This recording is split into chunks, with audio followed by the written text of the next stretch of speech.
नमस्कार। मैं जीएस खोसला आपकी सेवा में एक बार फिर हाजिर हूँ। आज मैं आपसे छोटी सी वीडियो लेके आया हूँ जिसके लिए मैं आपसे रूबरू होने के लिए हाजिर हुआ हूँ। और आशा करता हूँ कि पहले की तरह आप इस वीडियो को भी लाइक, शेयर एंड सब्सक्राइब करेंगे, जिसका मैं तहे दिल से आपका धन्यवाद करता हूँ। आज मैं लेके आया हूँ सूरज का परिवर्तन कन्या राशि में। कन्या राशि में सूरज का परिवर्तन 17 सितंबर 2025 को होने जा रहा है और इससे आपकी राशियों पे क्या क्या असर पड़ेगा वो मैं आपकी सेवा में लेके हाजिर हुआ हूँ।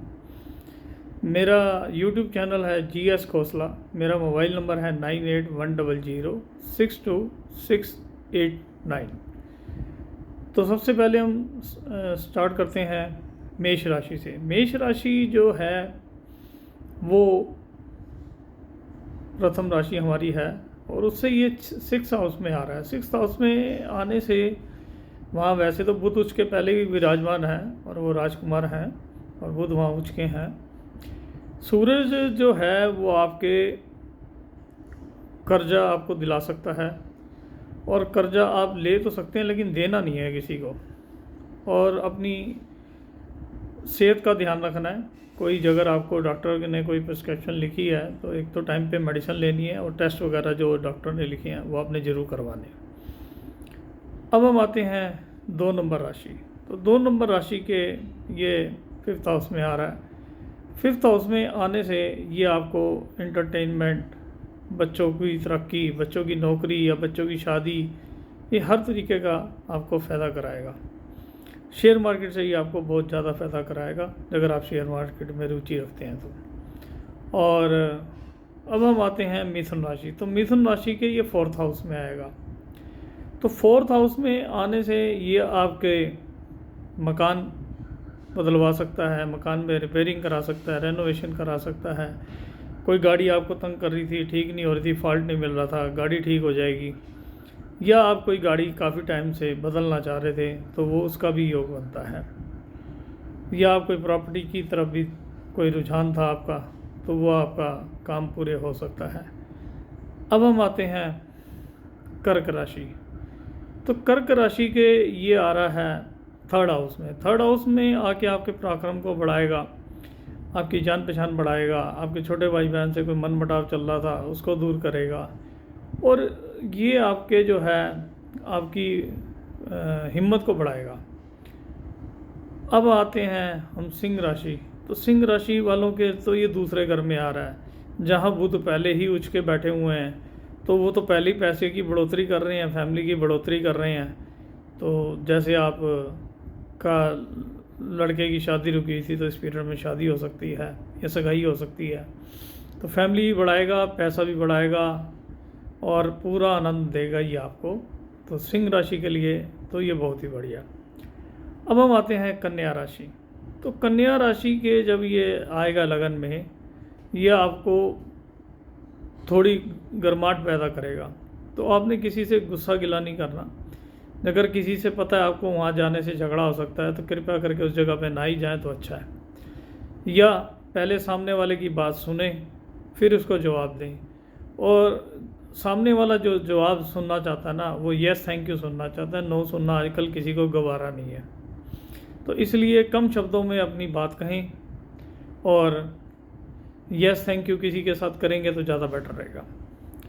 अब हम आते हैं तुला राशि। तो तुला राशि के ये 12वें घर में आ रहा है।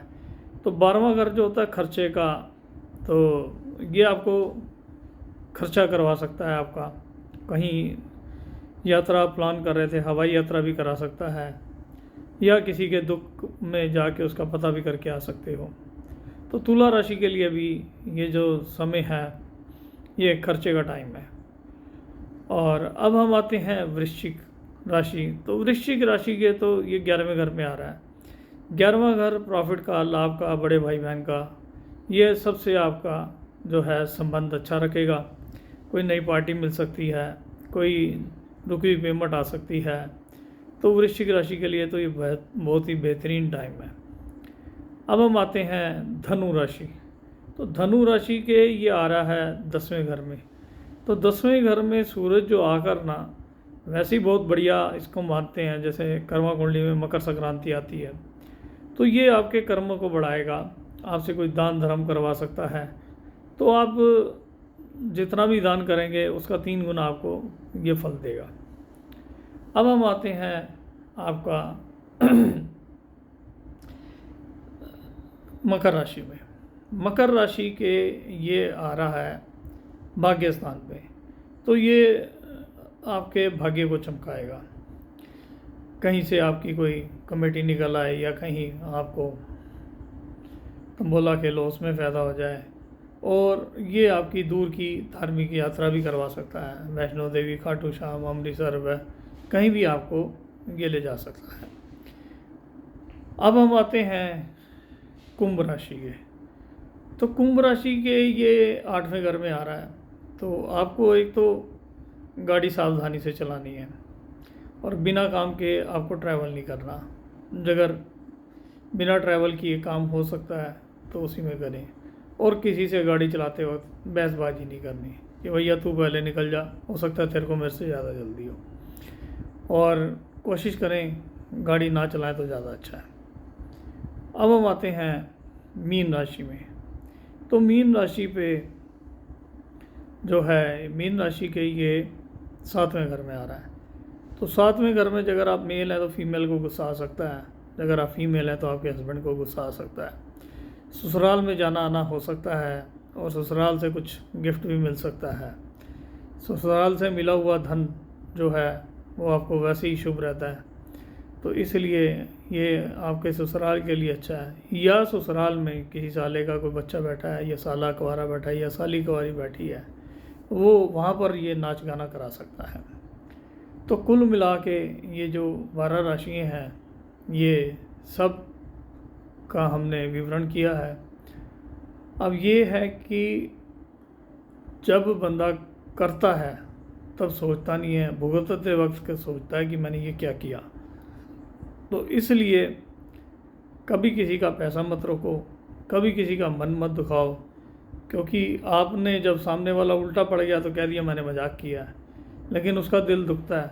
दिल दुखना तो सब में नारायण आप हैं, तो परमात्मा को आप दुखा रहे हो, उस आदमी को नहीं दुखा रहे। बाकी ये है कि गरीब लड़कियों की शादी में पैसे लगाइए, किसी को आप बुक्स ले दीजिए, किसी की स्कूल की फ़ीस भर दीजिए, बजाय कि उल्टे सीधे उपाय करने के। ये उपाय आपको ज़्यादा कारगर रहेंगे। तो हमारी तो यही इच्छा है कि आप नेक बनो और मस्त रहो। इसी के साथ मैं विराम लेता हूँ। मेरा YouTube चैनल है GS खोसला।